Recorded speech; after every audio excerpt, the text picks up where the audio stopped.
This meeting is called to order. Please stand for the Pledge of Allegiance. Remain standing for a moment of silent meditation. Pledge allegiance to the flag of the United States of America and to the republic for which it stands, one nation, under God, indivisible, with liberty and justice for all. Thank you.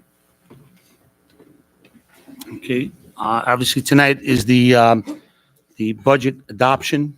The board is going to decide between a couple of different options. Before we get into it, I'm going to ask Dr.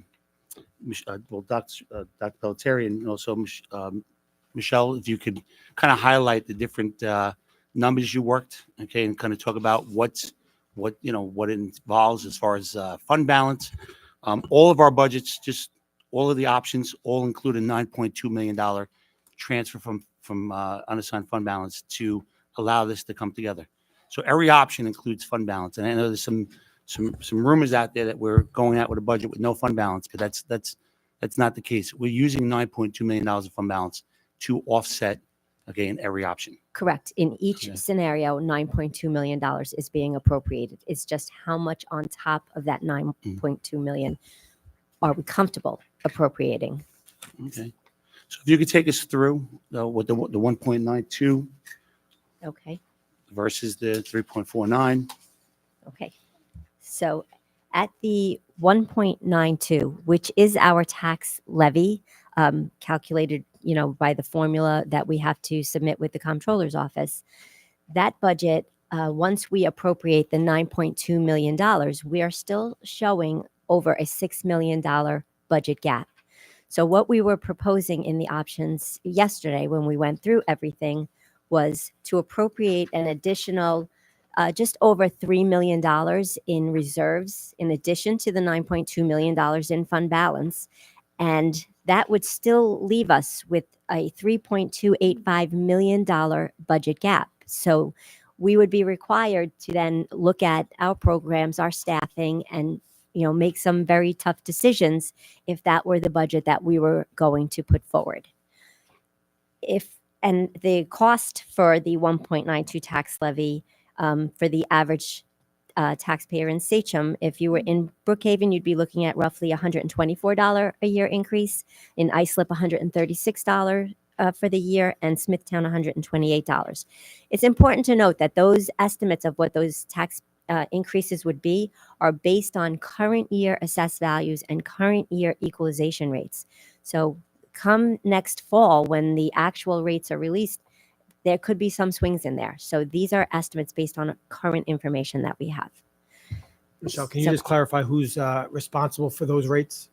The assessor in each taxing jurisdiction, not the school district. So option 1.92% also includes an additional $3.6 million, okay, in reserves on top of the 9.2, and then additional $3 million reductions in of cuts. $3.285 million. Mhm. Correct. And that fund balance has to be made up during the year. Otherwise, next year we're already starting In a $12 million deficit. Yeah. Correct.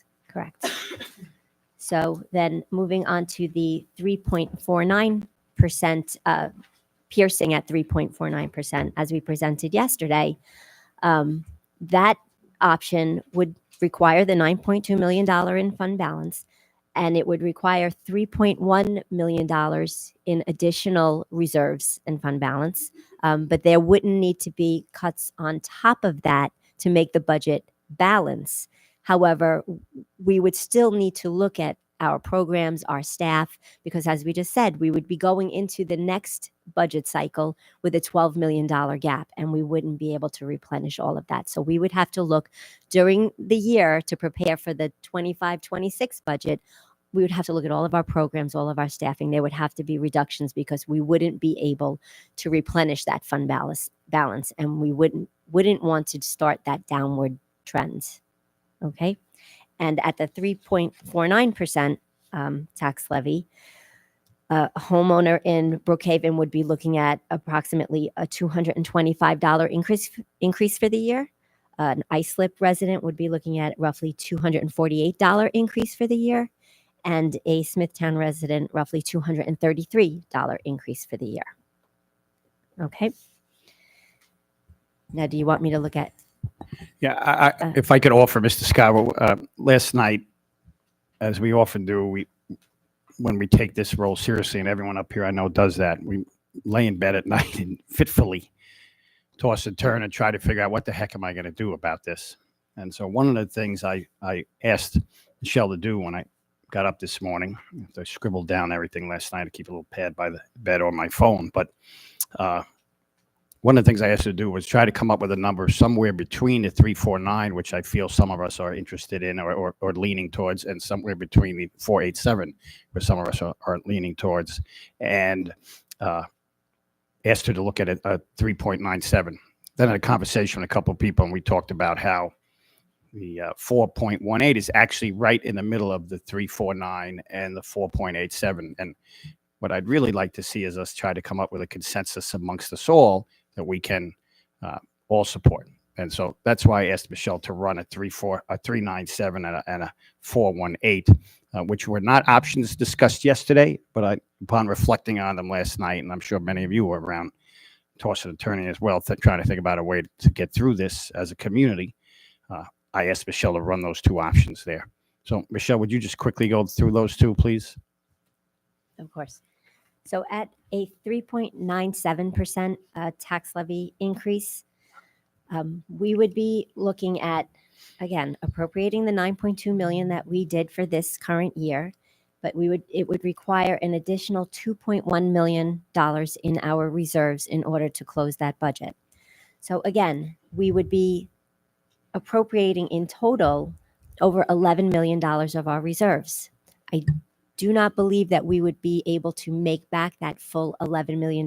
We wouldn't have enough surplus because we've been tightening up the budget so much that while we wouldn't have to make any changes to balance this budget, we would have to, as we're going in again to the next budget cycles, really look at our programs and our staffing, because now we've created a budget hole of $11.1 million.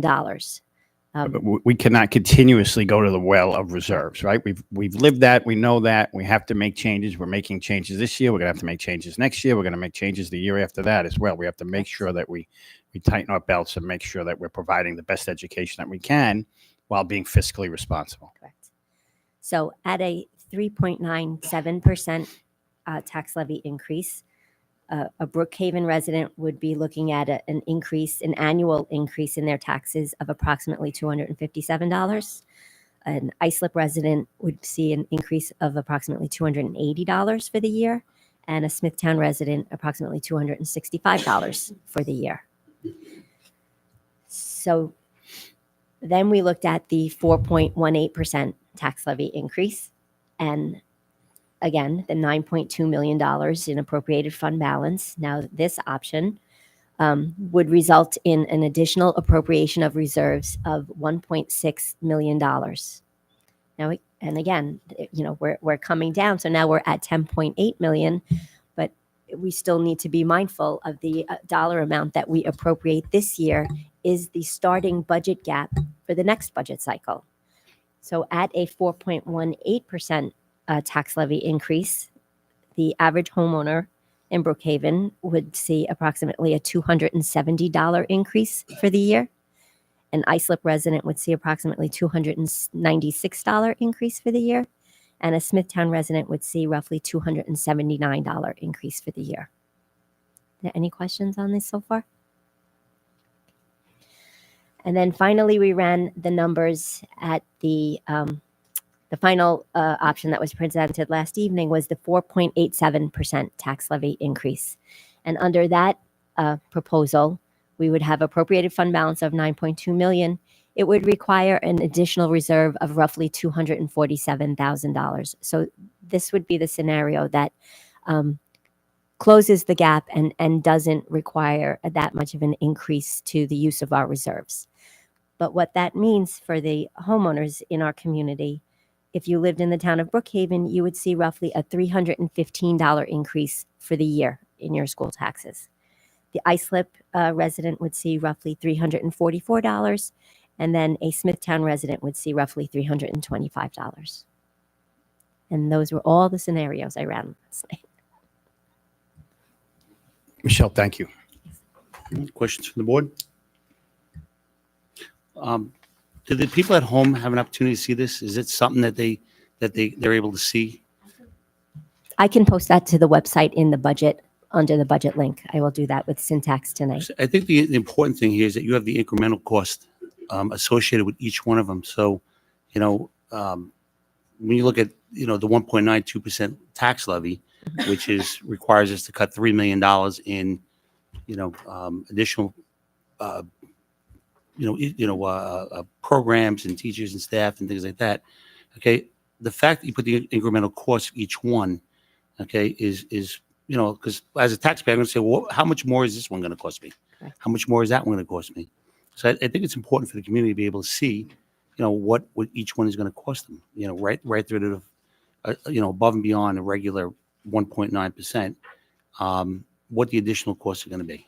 Okay, so I will post that first thing in the morning to the website under the budget link, and it will be titled, "What's it going to cost me?" so that community members can go right to it and see. And you'll be able to post this whole Yes. document? Yep.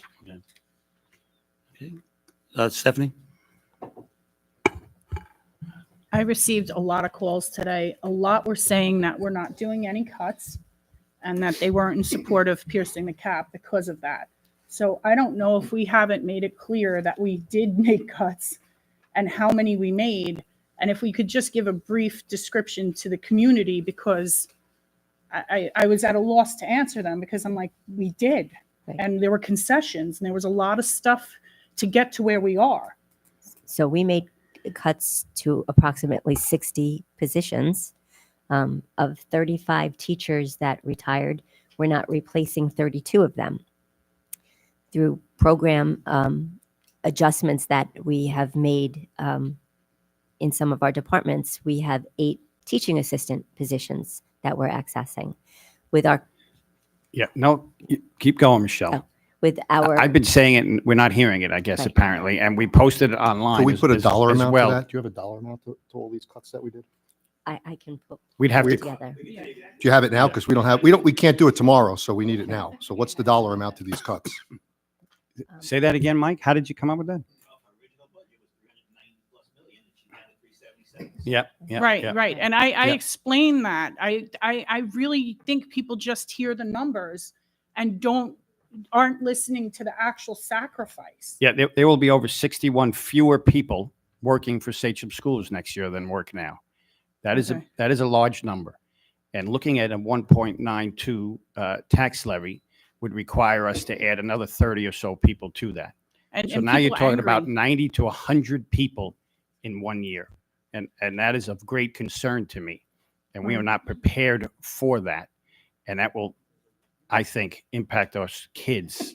I absolutely agree. I was In a negative dumbfounded way. with the amount of people that called me to say Mhm. that they want to force us to make cuts. And I was like, this is what we've been doing for the past few, if not several months. Yeah, I spoke to a state senator today. I don't know, I won't use his name, whether he'd want me to or not, but in several of his districts, in about 10 of his districts, 2 got additional aid, 2 of his 10. And so they're all having these conversations right now, and they're all looking at cutting staff. And again, I'm going to say it till I'm blue in the face. I'm going to try to recommend, no. I am going to recommend what's best for our kids over and over and over again. I know this board works hard, and at the heart and soul of everything we do is what's best for our kids. And we're at a moment in time now where we have to be really thoughtful and careful about what's best for our kids in this district and what we've built over the years and what we're going to do right now. Really important. And so, Michelle, I'm sorry, I didn't mean to interrupt you. And I But- have the salary figures for the 32 teachers that are retiring that we're not replacing. That was over $4.5 million that is taken from the budget. So that will not be in our budget next year. So That's cuts. That is cut. Right. I think maybe That's just- maybe we're not just being so those harsh in what teachers we're there. saying. Yeah. So yeah, I've been saying not replaced Right, or right. by whatever means or not coming back I've to the never district, gotten a question attrition, like whatever this. it is. right. But yeah, we've sailed nicely through the budgets these last few years, and now we're up against it. And so Maybe we haven't been as vocal about that, but those are all people now. For the most part, a lot of that is attrition. It's restructuring in terms of some of the things we're doing with our clerical, our custodial. But there are people sitting out in the audience and sitting at home right now. We're not going to be here next year. Who we're here now, and they're not getting a paycheck from State Share anymore, and I can provide the great service that they I did. also So- received a few calls of people asking if they could get their job back. Heartbreaking. Heartbreaking. And just furthermore, I mean, our deficit started at $20 million just a couple of months ago. $20 million deficit. We're down to 6.7. We envisioned a $3.7 million deficit because we envisioned, once again, with the hold harmless, that we were going to get the hold harmless back the same way that the state has always given it back to us as, which is last year's dollar amount plus 3%. That's what they did the 2 previous years. So the fact that they held it, that $3 million, that $2.8 million has put us in this position to now have to look at cutting more staff. And, I mean, look, we've turned over many stones. We've opened up contracts. SCTA was grateful enough to open up their contract a year in advance. And in doing so, saved the district $4 million per year with concessions over a 2-year period. It's going to be $8 million. Something that teachers didn't have to do, something that they recognize that, we're in dire straits and that the state's not coming through with the funding that they should be coming through with our district, and made those concessions. And certainly we're grateful, but, we've come a long way from that $20 million, and we're close to the finish line. But unfortunately, without piercing the cap, you're looking at major reductions. You're looking at 30 more staff members. You're looking at increased class sizes. You're looking at reduction of clubs and co-curricular activities for kids. And those are the things we're trying to avoid happening. But we also know one other thing that's really important is that we've already been told that next year is going to be worse. Okay, it's going to be worse. The governor is going back to eliminating hold harmless, and she's redoing the formula, the foundation formula. So next year we can conceivably see $5 million less in aid, plus another $10 million increase in healthcare benefits. And it's just impossible to make ends meet when you're getting, $1.9 million and they hit us with $15 million in increases. It's just, it's unsustainable. So that's the thing that we're dealing with right now. But Laura, you had your hand up. Yes. Oh, okay. I just, Michelle was going through can we Oh, yeah, you go started through that 35 entire teachers, list so that the ATAs. community could hear it? So we had And hold, please. the Thank you. 32 teachers, the 8 teaching assistants. We have 8 clerical staff. We took that from retirements and we did some restructuring. 10 custodial staff, 1 district office administrator. We looked at the 2 high school assistant principals, and then we did the contract restructuring. And the ATAs, yes, I said, yes. And what's the overall number for that? That's probably pushing close to $10 million, right? Figure 4 from the contracts, Almost 14. almost 4.5 from the teachers. From 20 to 6. Right. Yeah, 14 million. So that's in excess of probably $10 million right there, right? Laura? Okay. And again, thanks, Michelle, for all you did. And for those who are looking to see where the cuts are on the budget presentation that was posted last night and shared in many places, if you go to the expenditures by object right at the below that, lists all the positions and everything Michelle has just mentioned. And again, she just said the dollar amount, but we can make that more clear as we move forward. But for anybody curious, it's right there. And again, last night, I, like many up here, did not sleep at all. It's a very hard decision and it's very tough to be here. And we've been here before, unfortunately. And I just want to say, I want to thank Vinnie Reynolds for reaching out this morning to me, because last night, I think it was very clear that there were 8 of us sitting up here that were willing to pierce the cap. And it was just a matter of where we were willing to pierce it. So Vinnie called and I shared my reservations about piercing at the 4.8 4.87 and the 3.49 was at the CPI. But of course, as I've said the entire time, I was willing to compromise and listen to options.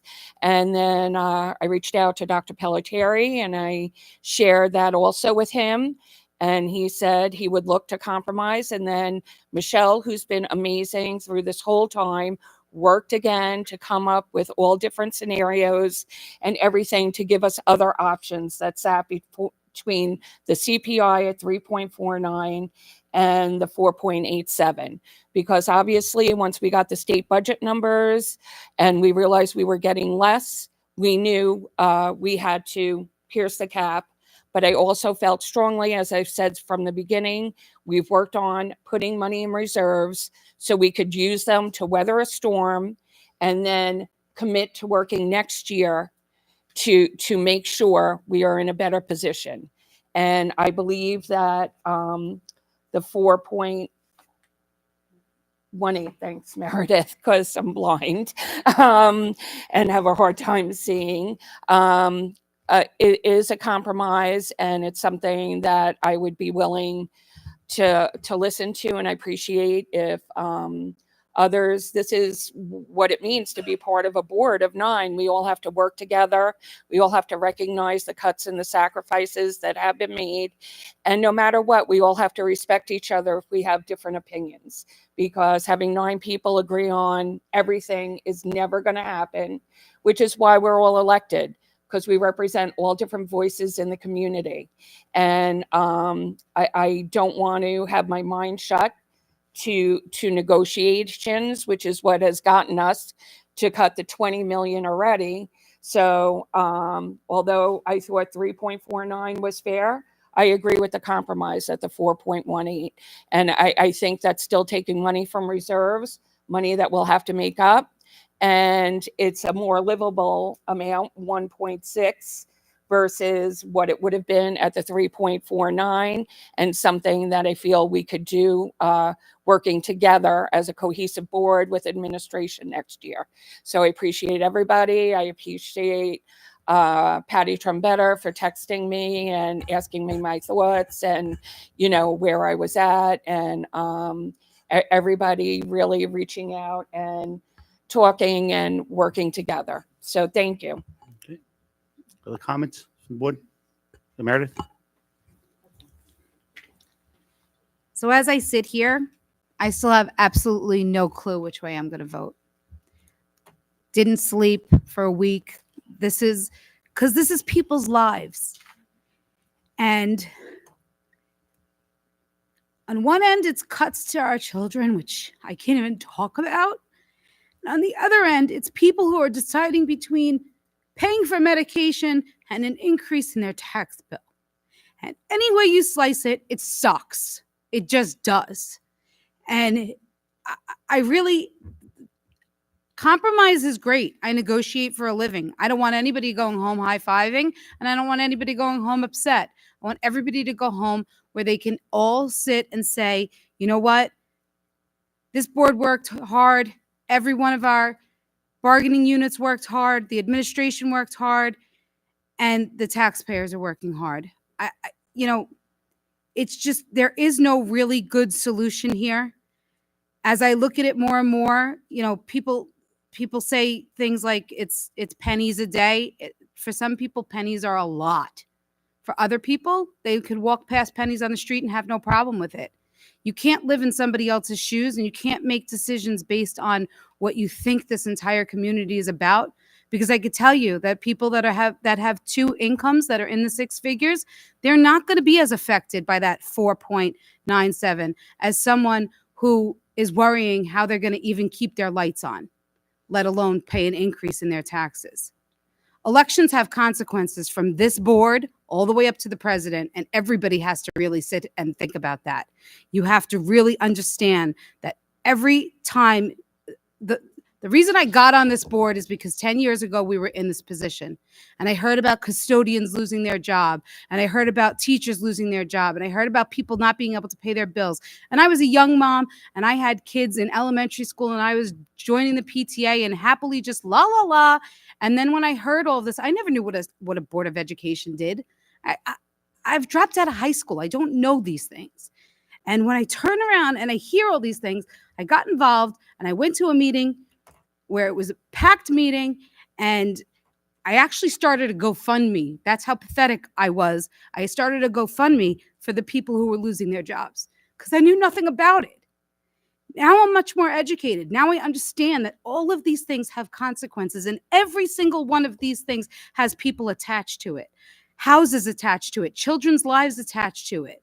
So we can't make everybody happy and we can't make everybody upset. We're going to have to find some kind of a compromise. But I will tell you that I never, ever thought that I would pierce a tax cap. Never, ever. Every time I've been asked that, I've blatantly said no, up to a couple of weeks ago when Mr. Isernia first brought it to the table. And even till this morning, I kept thinking that there's no way. And if I do, it would be at 3.49.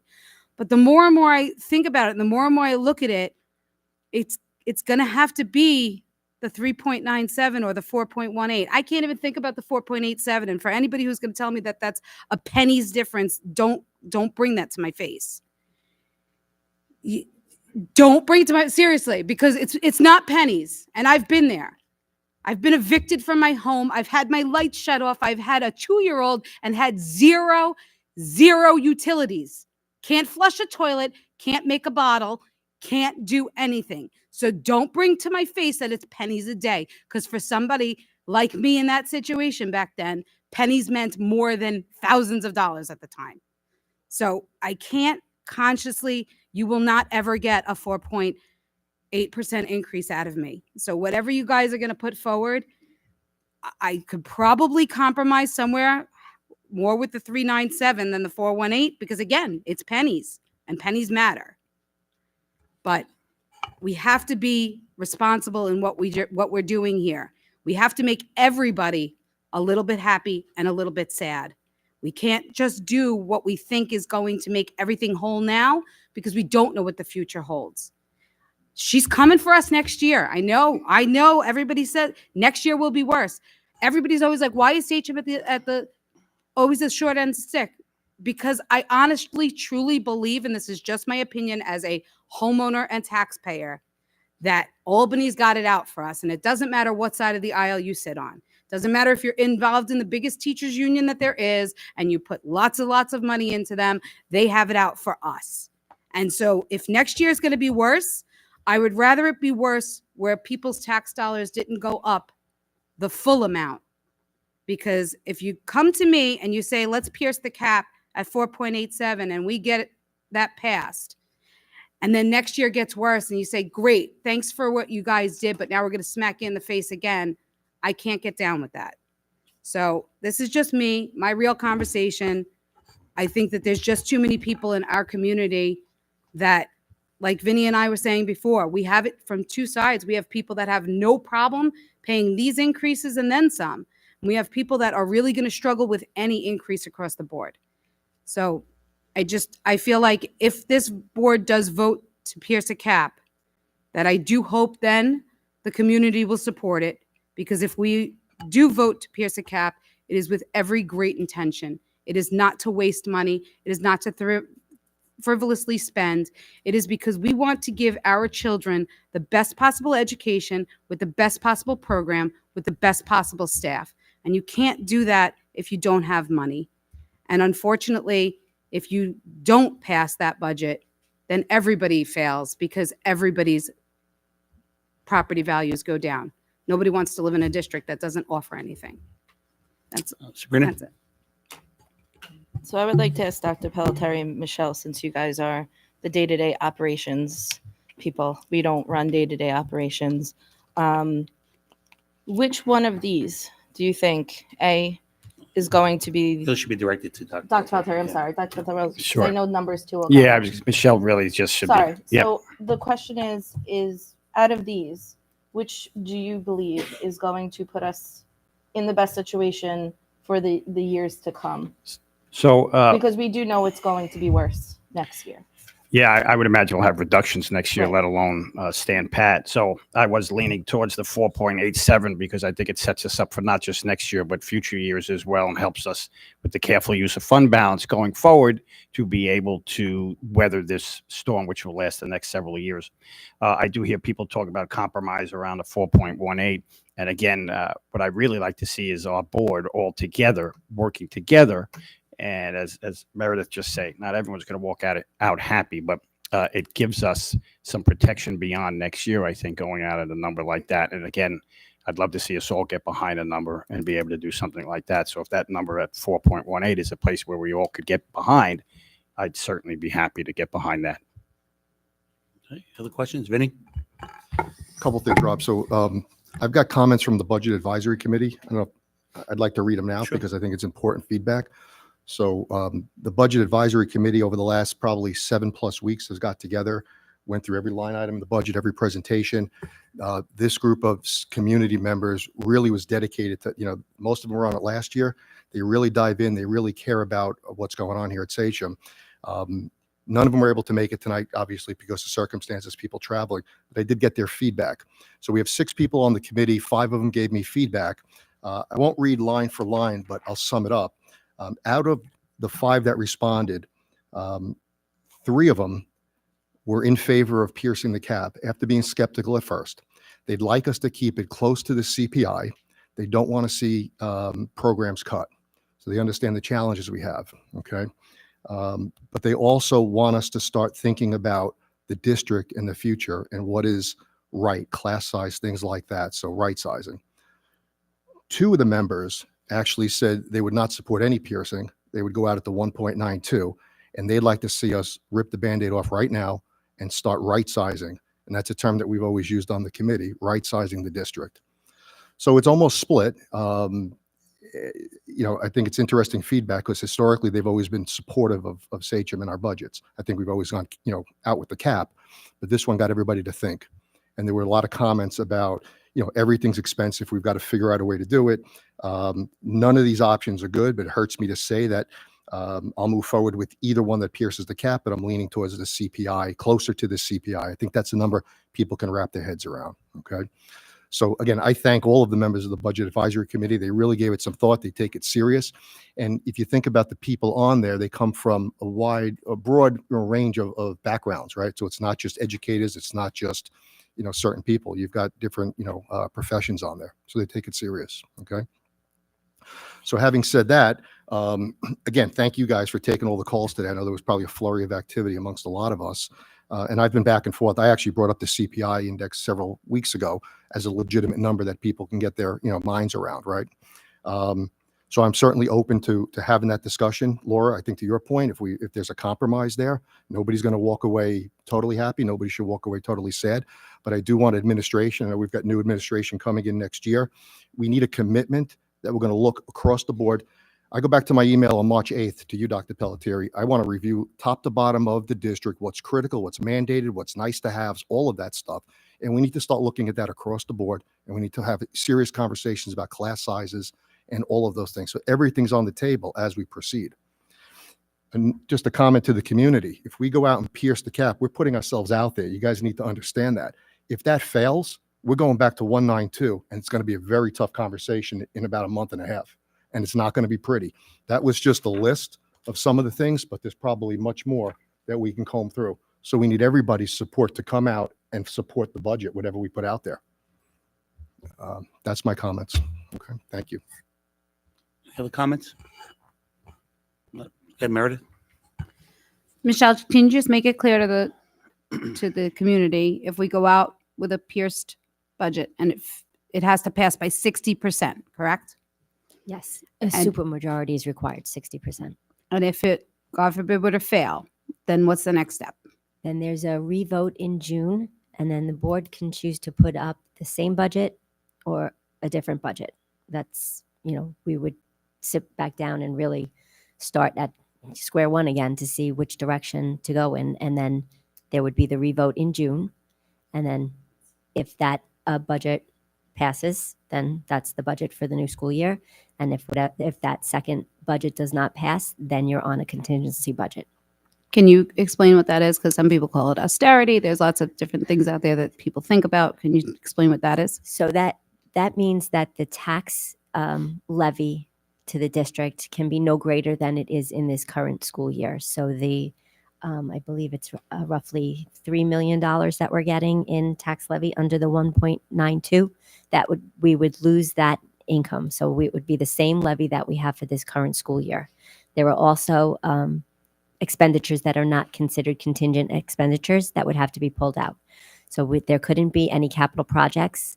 So we would have to, the $9 million that we're proposing to maintain our buildings, that would have to come out. There can't be any equipment purchases.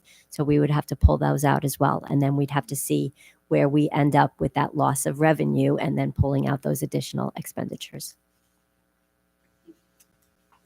Other comments, questions, Mrs. Baumann? Yeah, just a couple of comments. This district is, I look at it like this. Our kids are getting a Mercedes-Benz education and we're paying for a Ford Escort. We have to pay, we have to keep up with inflation. We can't maintain a great district that we have today because of all the teachers, all the administration, the board. I don't have a lot of money. I don't want to pay more money, but it's worth it to me for my kids' education. And I think we have to give that great value. So I would go with the 4.87 and probably lost some votes with that. But I'd be willing to compromise if that's what we have to do. Mm-hmm. Okay, any other comments from the board? Ms. Esterny? Yeah, Rob, if I could, a couple of things. One is I know there's some confusion out in the community. I want to make it clear that regardless of what we go out with, you still get your star rebate check. There was a time years ago where if you pierced the cap and you, even if you passed it or didn't pass it, your community would not get their star rebate checks. That is or credits. I know now it's credits too, but you still get that regardless of whatever we do. So you're still going to get your check, your star rebate checks. The other thing I would point out too is that, addressing our senior community, the state does already provide protections in the enhanced star program for them.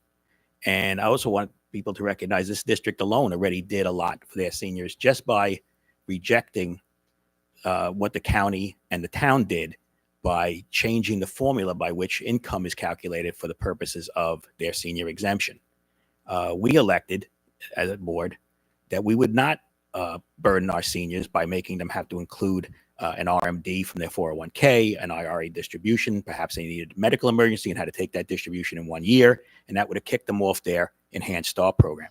We didn't do that. We kept the formula exactly what it is today. So everybody who was eligible for their enhanced star got it, and we didn't change that on them. So we've been very respectful to our seniors. So a couple of things I wanted to point out, because I think it sometimes gets lost in just how, and I don't mean how Michelle says it, but she says, yeah, we're going to have a budget gap. Right now we have a 9. Right now, if we went out at 4.87, we would have to try to find $9.2 million, right? Because that's what we're rolling over from the fund balance this year. And just from experience and knowing how much she's already reduced the budget, you're not going to generate $9.2 million. You'd be lucky you generate 5. So that's a $4 million hole. But when she says that, when you say, okay, well, it's 9.2 million, then whatever we appropriate from reserve, we got to add on to. That's true, right? So even if you go out at 4.81, you're going to add $1.6 million more from the reserve. So as she said, now you've got to find $10.8 million. But it's more than that, because what you're neglecting is it's not a stagnant zero-sum game. Next year, all our costs go up again. So I calculated, just looking at state aid, figuring state aid is, let's even pretend it stays at another 2.5 million like we got this year, right? So let's count that in. And let's say we go out at 2% after a 4.87 override. Those two figures are going to generate $6.89 million. That's it. That's our entire revenue generation. However, we're already going to be $9 million short. So you're not even going to cover that, right? You can't even cover that loss.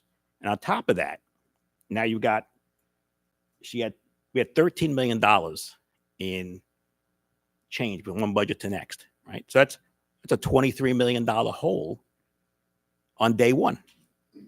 Now, again, people think that we have all this money in reserves, but I think Michelle is going to tell you that, on July 1st of this year, you're going to have about only $44 million left in some of those reserves. So you're going to be bankrupt very quickly if you continue to take money out of reserves. I keep saying that, the CPI has been at 4.4% over the last 5 years. We have not kept pace with that. Our levy is about $20 million shy of CPI. Not that I would even pretend to think that we could generate $20 million more in 1 year. But we need to do something to change the trajectory.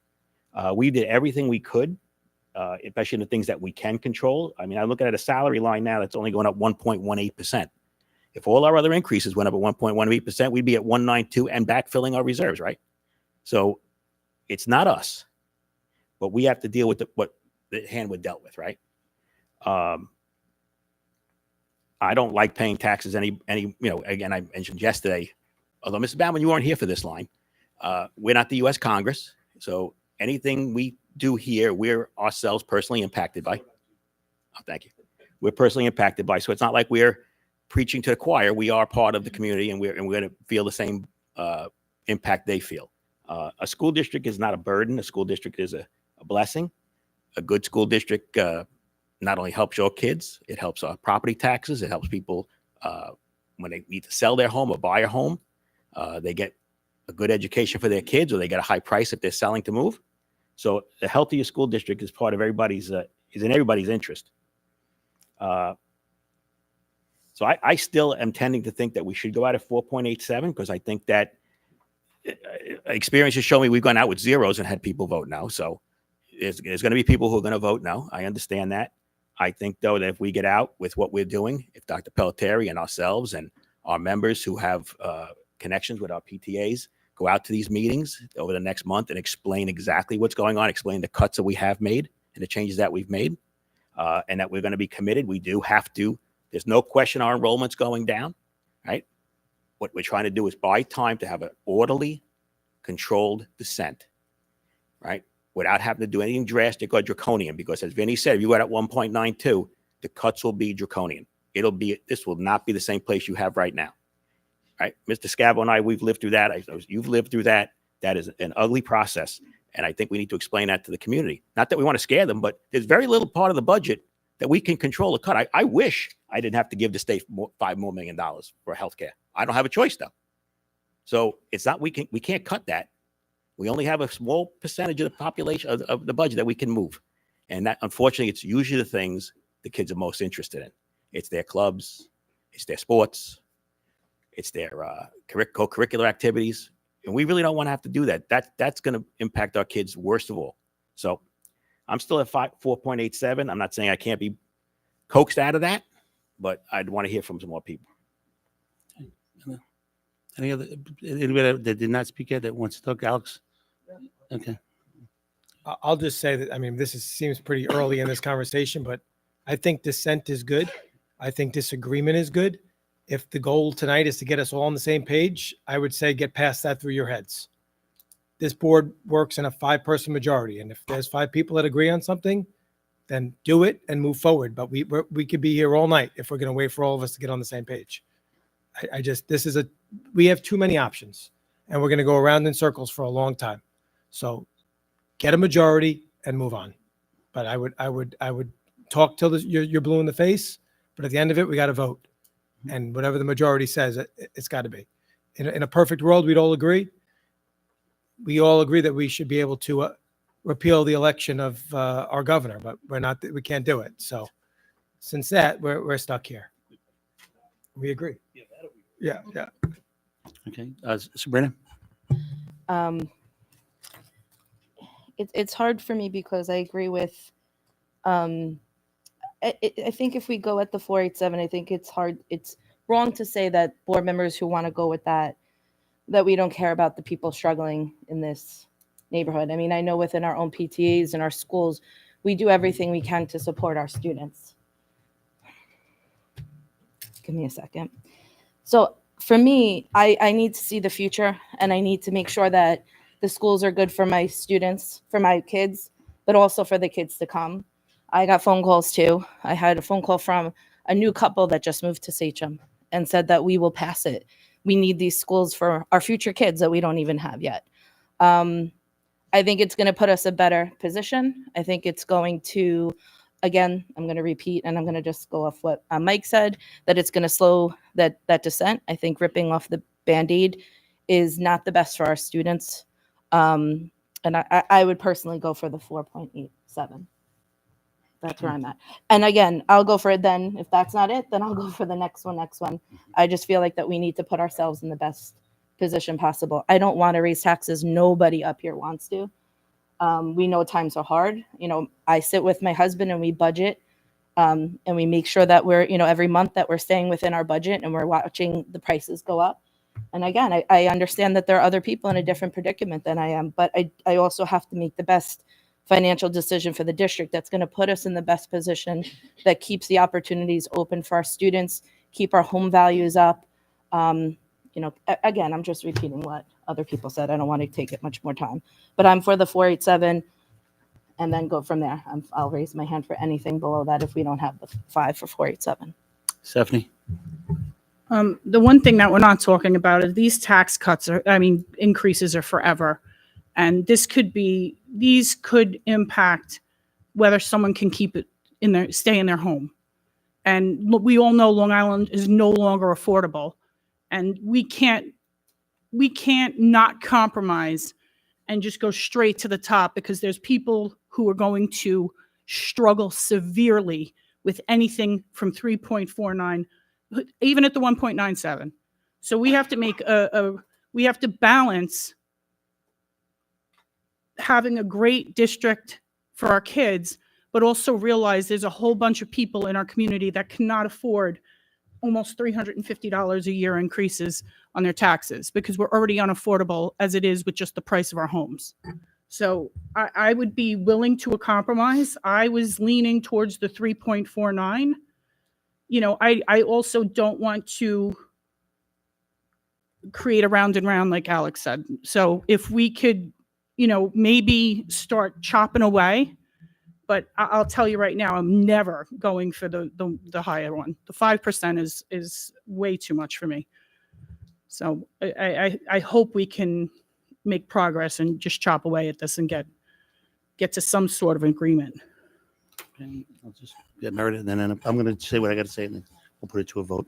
So I just want to respectfully say to both of you, you both said that you don't want to pay extra taxes, and nobody wants to, but respectfully, you are a school teacher in Three Village, and respectfully, you are an attorney.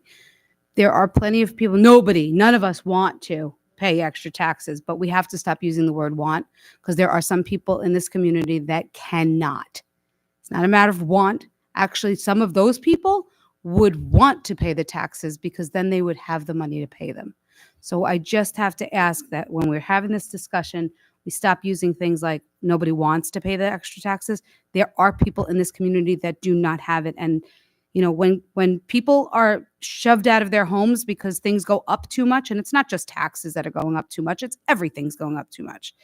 When people are shoved out of their homes because everything goes up too much, that does nothing for a property value, and it does nothing for a school district. And that's the fastest way that we're going to descend, is when we go into foreclosures like we once had in 2008, and people are starting to be pushed out of their homes. And then we don't have children in our school district because they've moved to other states. And then you don't have any teachers because you don't have children to teach. So we, you know, going all the way to the highest point in the spectrum, I understand that it might be what's anchoring us for the future, but we might not have a future if we go straight to the top. Okay. So, Serena? Again, you know, the private, I mean, when you're in the private sector, you tend to think a little differently, but you have to change your hat to when you're doing school district budgeting. All this money is taxpayer money. There's no private sector money here. Whether they paid it now or we have it in reserve, it's still really the taxpayers' money. So the questions only become, what's the best use of that money, right? There's no private sector money coming. We're not generating like a business, right? It's all the taxpayers' money. If we have it in the reserves, it means our taxpayers already paid it, right? So it's just a question of how to use the taxpayers' money. I'm going to put my 2 cents in, and look, we've been through this before, and the last time we were through this, once again, the state shortchanged the district. Um, there's a lot of rumors out there that said, well, because we went up with zero budgets, we were punished, and that's not true. The fact of the matter is that we were able to generate enough surplus each year that if we would have held on to that money, because we didn't have a capital projects fund, we would have been cited by the controller's office for being overfunded. Okay, so that money was used to lower taxes every year. We took that money, okay, and we used it. So if we said we were going out with a 2% budget, and Smithtown was at 0.5%, and Town of Brookhaven was at 3.5%, we balanced it so that it was a true 2% budget or a true 1% budget. Okay, one county, one township didn't have a tremendous burden, the other one had, no increase. And that's what we did with the fund balance back then. Now we have a capital reserve. Now we're able to put money into a reserve now where we're able to do upgrades to our buildings and our facilities and beautify our schools and, keep them up to date, because if we know that if you let that stuff go, it only gets worse. Okay. We have what's the number? $150 million capital project list? About 170 million. $170 million capital project list. Those are things that have to be done. And to be honest, I mean, I read a lot of social media. I'm not on the stage of moms or any of that stuff, but I did steal my wife's iPad to see what was going on. And to be honest with you, when people say, we need to start downsizing, we need to start, make it smaller. We should not be conforming to what the state gives us and saying, all right, you know what? They gave us a flat raise, so we should lay off X number of people and increase our class sizes to 30. That's not what we should be doing. We should be providing the best quality education we can for our kids, okay, and giving them the opportunities that we can give them. And sometimes, what the state gives you and what the cost of that is not exactly where it needs to be. So we as a district have to make a decision. Do we want to gut the district, okay, and make it a skeleton of what it used to be, okay, or do we want to try and, provide the appropriate funding that the state's not providing for us? Now, that's a decision that you have to make, because 10 years, 5 years from now, this district will look very, very different. Okay. And unfortunately, the state is not giving us what we need. That 10-year period, okay, between 2013 and 2023, the state was giving us an appropriate amount of money to be able to run a district. Okay. And then they pull the carpet out from us and they say, well, you know what? We're gonna downsize you because you don't have 15,000 students. You have, 14,000 students or 12,000 students. And they don't realize that a lot of the costs associated with the district, okay, has nothing to do with kids being in seats. It has to do with, CSE meetings and recommendations for our most at-risk students. Or it might be that they're hitting us with another unfunded mandate. You can't calculate that into kids in seats. Those are all costs that we have to deal with. We're told you have to do this. They don't say, here's the extra money to do it. You have to do this. You have to change your logo. Okay. We don't care what the cost is. You have to do it. And then they turn around and give us a flat increase. It doesn't work. It can't work like that. The state's also very quick to say, hey, you know what? Use your reserves. Okay. The state didn't touch their reserves this year. They have billions of dollars in reserves, but they're giving a recommendation and not even using their own reserves. And that's problematic, because if we keep using our reserves, we're going to get back to the position that we were in, which was $16,000 in the bank. We can't do that. So I just some misnomers. I mean, there's some of the stuff that I read online. We're not using fund balance. Complete lie. We are using fund. We're using $9.2 million of fund balance, and depending on which one we use here, okay, all the way up to that 4.87. That's the only one where we're not using fund balance. But the only thing that's going to protect this district over the next couple of years, and no, we're using additional 247,000. Okay, on top of the 9.2 million. So we're using 9.2 million in that high one, but the only additional money that's coming out is $247,000. We are using fund balance. It's very easy for people to put stuff on social media, and the people just run with it. They just run with it. I know I was criticized today and I wasn't happy about it. Certainly going to talk to that individual when I see him. But, names like disingenuous, names like snake oil salesman. Okay. And I'm going to have that conversation with that person, because Those are unfair remarks to make to board members that have spent countless hours away from their families to be able to make this budget balanced. You know, with that said, I mean, I was at the 4.87% because that's what's going to make the district right over the next couple of years. If we go out with a 3.49 or a 3.97, we're going to be we're going to be having the same conversation, next year at this time. Hey, Rob, can I just ask a question? So Dr. Pelletier, this is to you. So the difference between 487 and 418, what's the negative consequence as you see it to the district? And I get we have to fund stuff, but Yeah. what's the negative consequence here You'll have and the impact? you'll have fewer. There's no way to raise revenue beyond our tax dollars, and so my concern would be that going forward we will have less aid from the state, and therefore by not going out as high as you can. Look, you get one shot at this, man. We're not going back to our community next year, the year after, and saying we got to. You can't do it. You can't do it. Yeah. I can't believe we're sitting here doing it now, but we're forced here, and so I can live, I think, with the 418 if we could all get behind it and go out and sell it. I was at the 487. I hear what everyone is saying here, and I'm saying, okay, we got to be between this number. So there'll be a little bit less, but it's a compromise. Yeah. But gets us reality is we're together. not going out 9-0. We're not going out 8-1. I understand that. We're not. I So we have to understand. figure out Bottom line what's is we the number have we to- need. Yeah. And like I think Alex said, Benny, if there's a 5, we move, right? Yeah. So I just want to finish what I was saying. We were elected by the community to make decisions based upon what's best for our kids, our community, our schools. Okay. And that's what we need to do. And look, I'd be honest with you, nobody likes tax increases. They don't, but at the end of the day, sometimes you have to decide if this is what you want for your students and what you want for your children. Okay. It means that we have to pay a little bit more. And it's really what it comes down to. Next year's going to be worse. So while I was at the 4.87%, okay, which is I think where we should be, and the recommendation of our business officials and superintendent, I'm willing to come down to that 4.18 because I think it still puts us in a better position for next year to weather the storm that's coming. It's definitely coming, So I'd be willing to go down to that, but I think if we go down to the 3.49.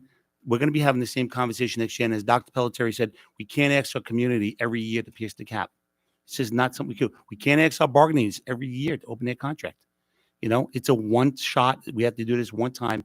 And then we have to work on, living within that budget at that point. So I'm at the 4.18%. I certainly my first choice would be the 4.87, but I don't know that we're going to have a majority here. I think if for 4.18% is a compromise with this board, I'll go to the 4.18%. I have no problem with that. We could. Yep. Yeah, we can start at the top. But Rob, if we could just make it clear that I know you said we all want what's best Mhm. for kids. So it doesn't matter if you're at the top or you're at the tax cap. Mhm. It's still what we believe Sure. is best. Mhm. It's not. So if we could just agree to disagree on, but none of us would vote for what we don't think is Mhm. best. So I Mhm. just want to clarify that. Listen, it's a juggling act, Laura, because we represent the community. We represent the children, the education of our children. So it's a balancing act, and that's what we have to remember. So, yeah. So we have visitors first, and then we'll start at the top. So I only have one right now. If you're going to speak, now would be the time to fill out the blue sheet and come up. Marie Sanders.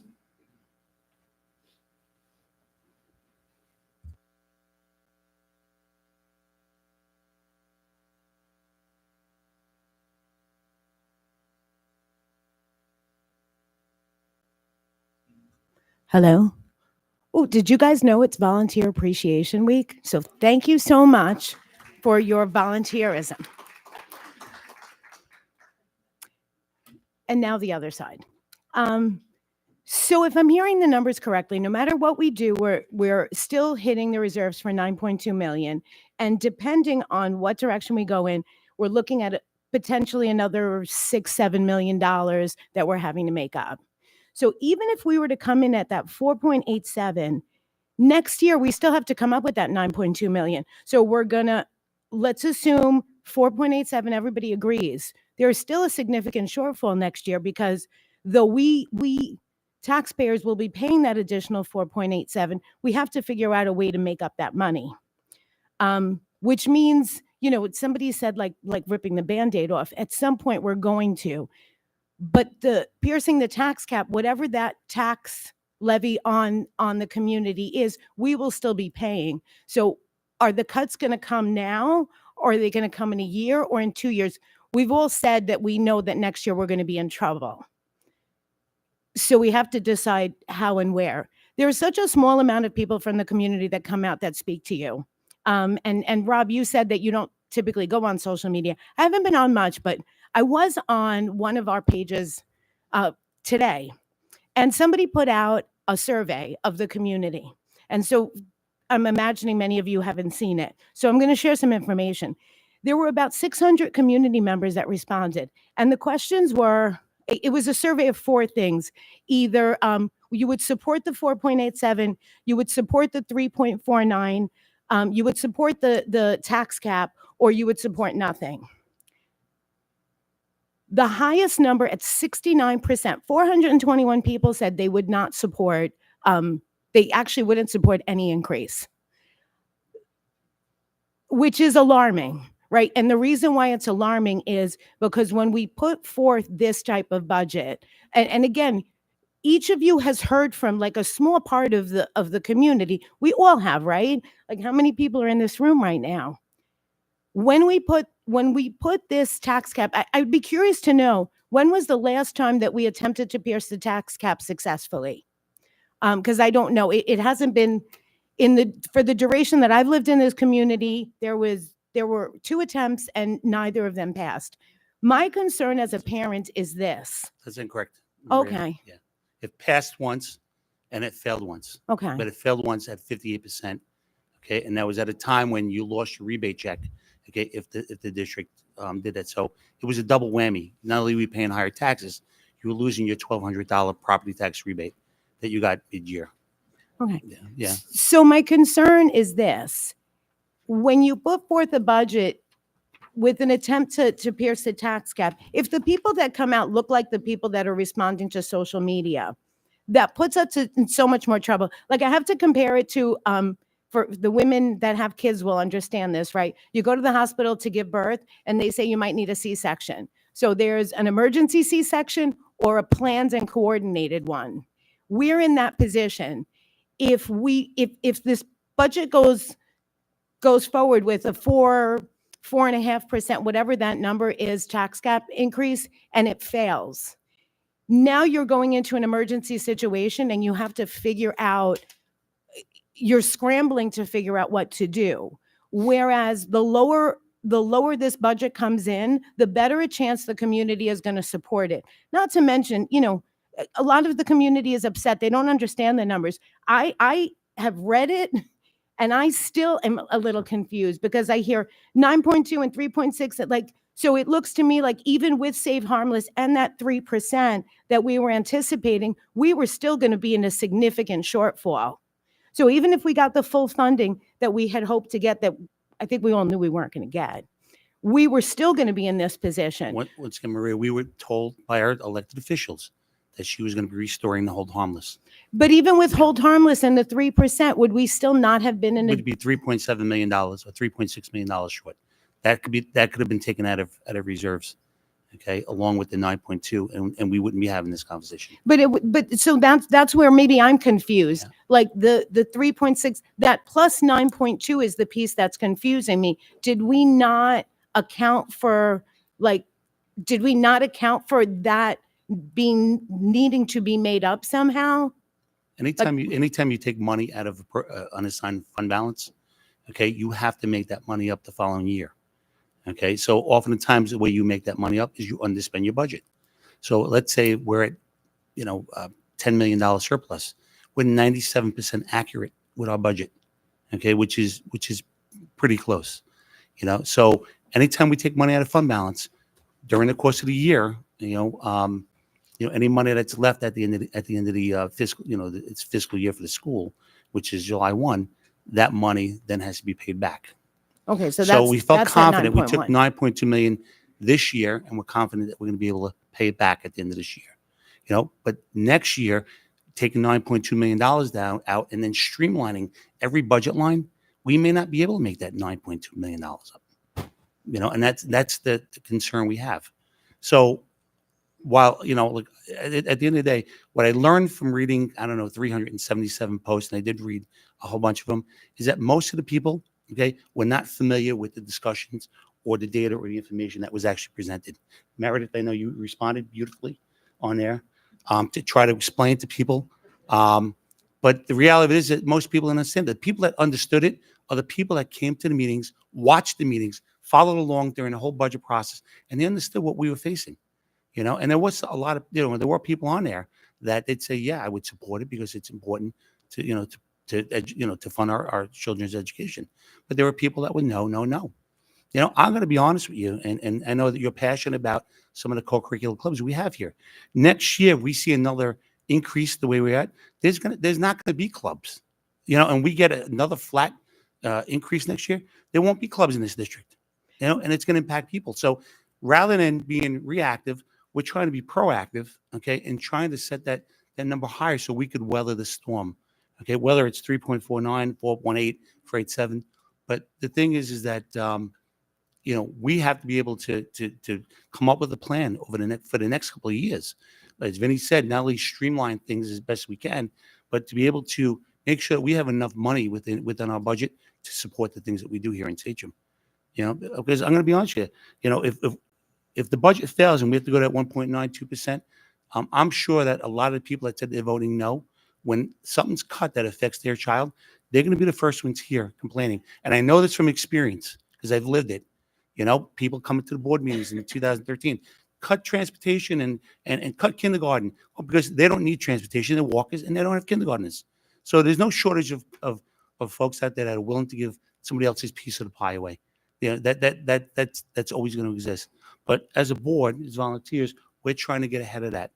We're trying to prevent that from happening. And the only way to do that is to pierce the cap. That's the only thing we can do. And I hope people, I'll say this, I hope people, before they go and say, I'm voting no, really do their homework and really look into, maybe watch some of the meetings and see some of the conversations we had and some of the challenges we're facing before they render their decision. And that's all I can ask for. But ultimately, it's going to be in the hands of the community. Whatever we decide tonight still has to be approved by the voters. Thank you so much. And like I said, my concern is more, there is the today and then there's the tomorrow. So if we're saving clubs today, that's great. But if we're saving clubs today to lose them tomorrow, then we have to look at that bigger picture. And I do have the concern that the community is not going to support it. So I think my personal biggest concern is that we go down to zero and there isn't enough time to really rework these numbers and figure out how to make them work so that we can function, Most school boards, when they go out with and we did it once, we passed it once, the cap, and we missed it by 2% next time. They don't go down to another proposal where it's a tax cap again, because the risks outweigh the benefits for sure. That's exactly what so I'm pretty confident. That's my notes. If it doesn't pass, we're gonna have to go down to the 1.92, and we're gonna have to make $3.2 million worth of cuts. That's my notes literally say gamble, risk, austerity, and That's what too much happens of a next risk to year. do that. And so I just needed to vocalize that and say, do we have a plan for if this doesn't? Because like I said, as a community member, what I hear as a parent is a lot of fear and a lot of we can't, not even we don't want to, we just can't handle the burden of it because the tax levy goes from $225 to $344, but that's just our school budget piece, right? We don't know what our full tax bill is going to look like, and God help us all. And that has nothing to do with Sachem. You all we as a district have no control over the other pieces of the budget that are going to be increased. But I thank you so much and good luck. Thank you. Ann Meyer.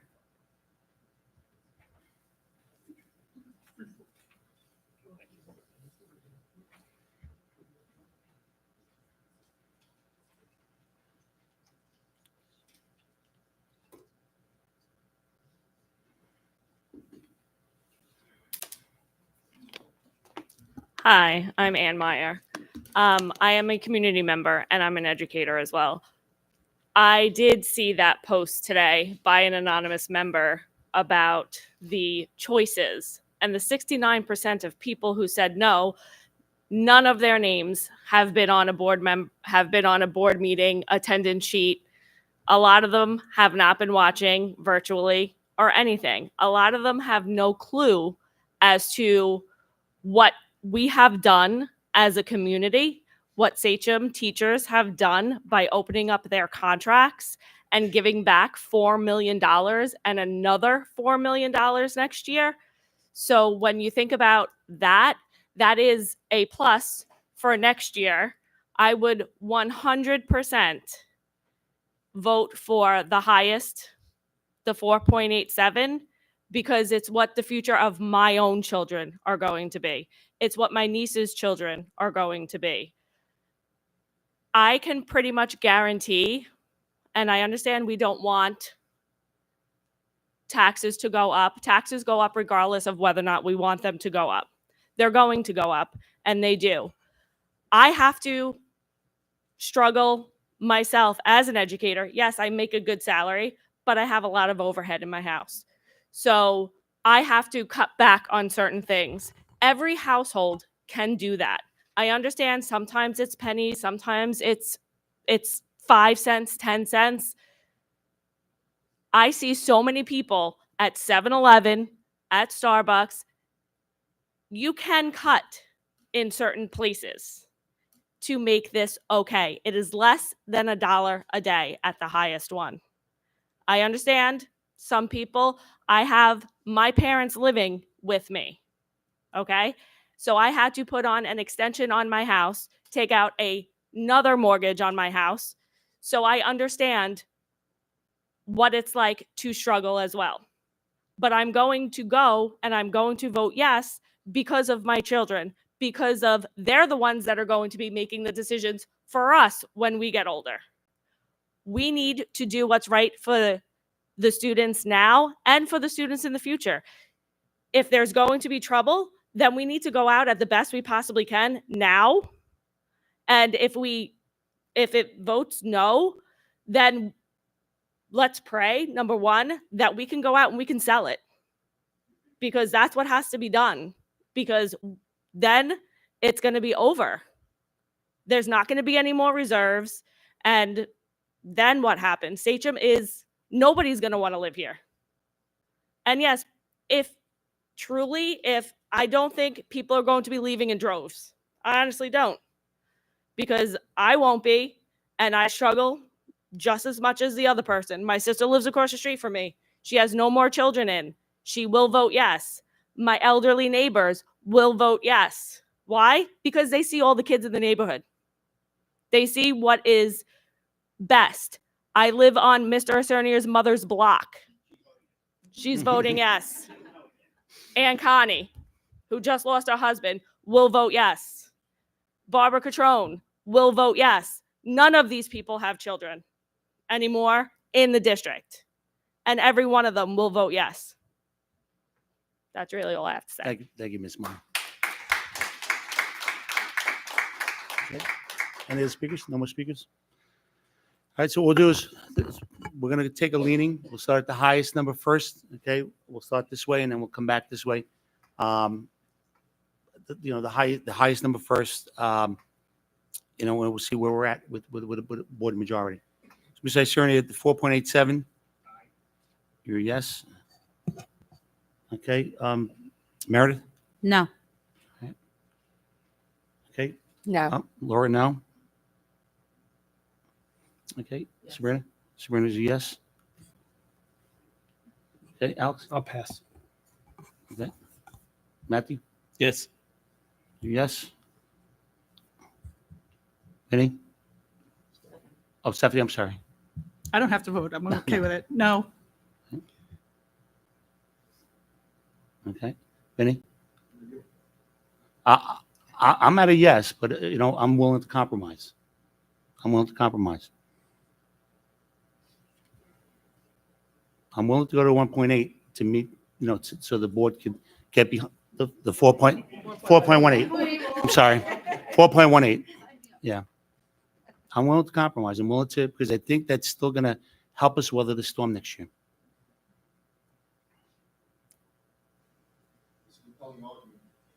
There's a compelling case for the 4.87. I get it.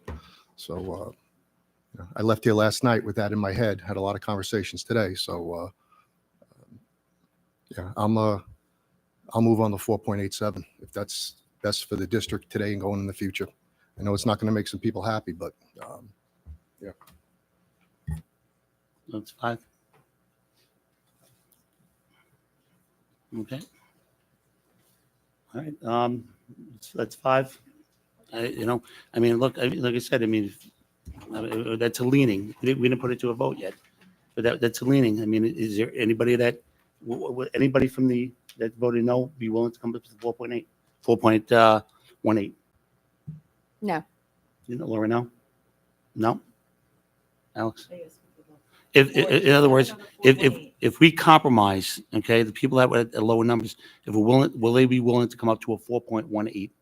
Okay, instead of the No, 4. I didn't understand that. Yeah, then. no, yeah.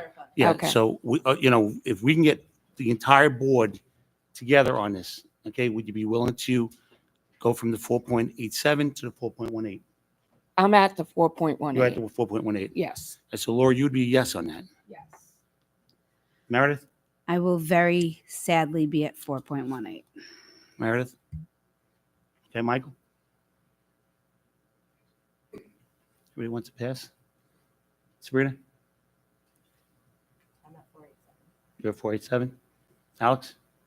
I think you guys have the 4.87. Just, I think we should just call it. I know that I don't think we should go down the line. I think we should just call it and move on.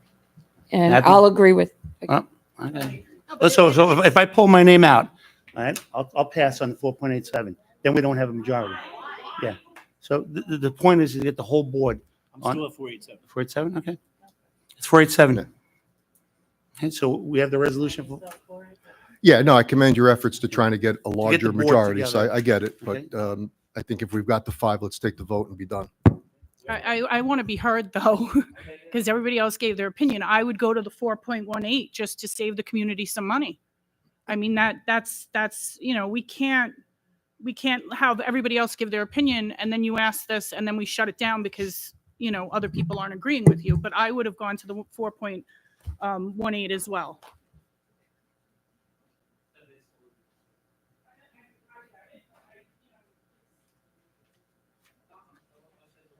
Yeah. So just, hey, Rob, one comment. I just want to address the community, right? Yeah.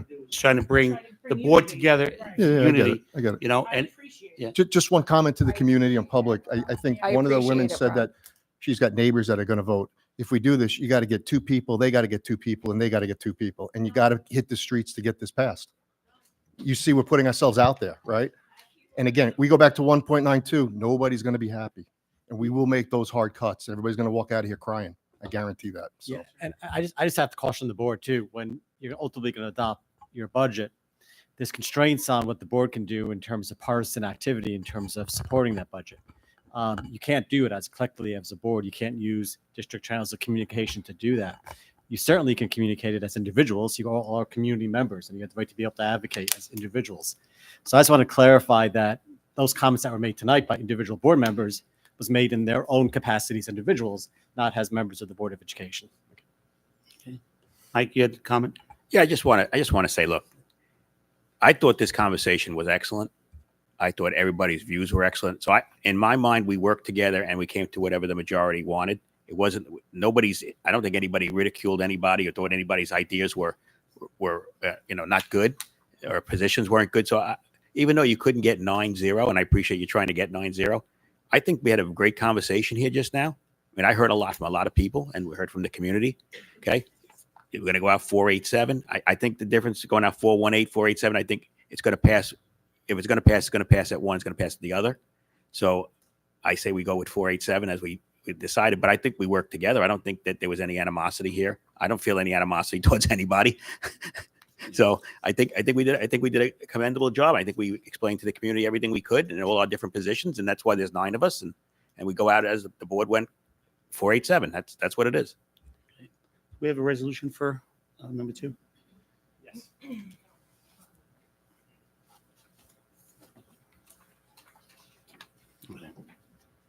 But that number.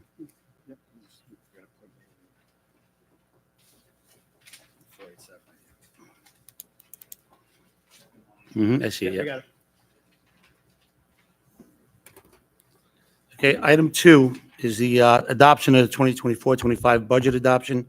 We resolve the Board of Education of the Sachem Central School District hereby adopts a proposed budget of the 2024-25 school year in the current amount of $377,326,912. Hereby authorize the proposed budget to be held, to be submitted to the qualified voters of the Sachem Central School District at the annual budget vote and election to be held on Tuesday, May 21st, 2024. And furthermore, be it resolved, the adoption of this budget for the 2024-25 school year requires a tax levy increase of 4.87%, which exceeds the statutory tax levy increase of 1.92 for the school fiscal year, therefore exceeding the state tax cap, and must be approved by 60% of the qualified voters to present in voting. In motion, please. Mr. Attorney, second by Vinnie Reynolds. Questions or discussions? All right, all in favor? All right, opposed? All right, oppositions, 4. Do you have the names? Alex, Stephanie, Meredith, and Laura? Yep, it's on here. We did that last week. Okay, item 3 is visitors. We have no visitors.